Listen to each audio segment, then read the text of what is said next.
Minas Gerais, foi encontrado um crânio que foi chamado de Luzia. Vocês já devem ter ouvido falar dele.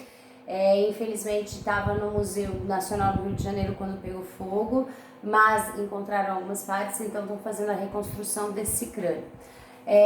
Esse povo, que era conhecido como povo de Luzia, foi encontrado os restos mortais dessa galera em Minas Gerais. Como é que vivia este povo? Eles eram nômades também, faziam instrumentos de pedra lascada e também de ossos de animais, certo? Ainda não conheciam a agricultura e viviam em pequenos grupos, certo? Imagina-se que esse povo tenha de 14 a 10 mil anos.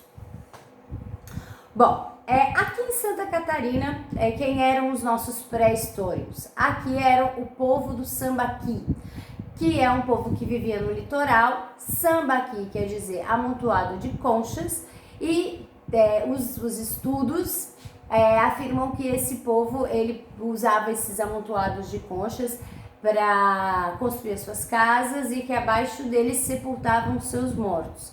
Em Santa Catarina tem alguns museus, Joinville, Laguna, em que é possível visitar esses lugares. Eu sei que agora nós não podemos fazer isso, mas pela internet é possível que vocês visitem e descubram alguns dos hábitos desse povo do Sambaqui, que é o nosso pré-histórico catarinense, certo?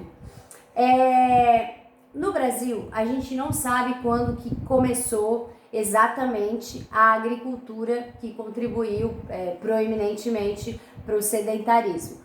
Mas a gente tem notícias de 2.500, 3.500, 4.500 até 6.000 anos antes de Cristo de comunidades que já cultivavam algum tipo de alimento para sobrevivência, certo? Sabendo que a agricultura, depois do fogo, a gente sabe que o fogo foi uma força da natureza que o homem conseguiu dominar e é a tecnologia importantíssima até os dias atuais. Assim também foi a agricultura. Quando a gente começa a produzir mais alimentos, a gente já falou isso em sala, vamos lembrar, quando a gente começa a produzir mais alimentos, a gente tem tempo, nos sobra tempo para desenvolver outras habilidades e aí a gente começa a ter uma especialização maior no trabalho. Certo? Uma pessoa pode fazer objetos de madeira, outra pessoa pode se especializar em construção de casas, de madeira, de palha e assim por diante. Bom, as duas aglomerações, vamos falar assim, porque não dá para dizer que são aglomerações, porque ainda tem pouca gente, né? Conhecidas mais antigas no continente americano a Chavin-de-Montar, que era localizada no atual Peru. É um centro que hoje os estudiosos classificam como um centro de encontro espiritual.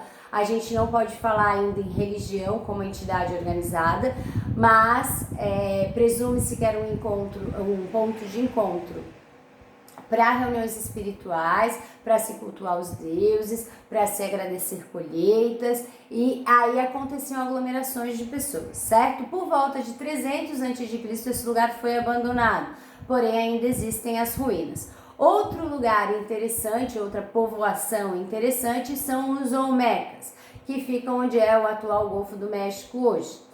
Esse povo era o mais organizado, era politicamente mais organizado. Presume-se que esse foi o primeiro povo que desenvolveu algum tipo de escrita no continente americano, e eles também tinham um conjunto numérico que era baseado no número 20. Hoje a gente tem um conjunto que a gente se baseia no número 10, né? Tanto que a gente fala de dezena, centena, e na época os Olmecas eles usavam como referência o número 20 para contar. Bom, galera, o resumo do módulo tá aí. Infelizmente, a gente não tá na sala para ficar discutindo as coisas, conversando, batendo papo sobre essas descobertas, mas se vocês tiverem alguma dúvida na confecção do módulo, eu peço que me procurem, né? O e-mail vai estar disponível para vocês, o meu telefone vai estar disponível para vocês, então qualquer coisa vocês podem me procurar. Outra coisa, eu tenho uma sugestão para dar de documentário que a gente ia ver na sala, né? Infelizmente também não vamos poder nos encontrar, mas cada um pode ver aí no seu espaço. que é A Jornada Humana. Pode procurar ele no YouTube, só que tem que colocar lá A Jornada Humana às Américas, porque o continente americano foi o último continente a ser povoado. E esse é uma série de documentários que traz cada continente. Então, se vocês estiverem a fim de saber mais, de ver, porque é legal quando a gente consegue visualizar isso através do vídeo, facilita o aprendizado. Então tem no YouTube, o nome do documentário é A Jornada Humana, só que tem que colocar lá As Américas.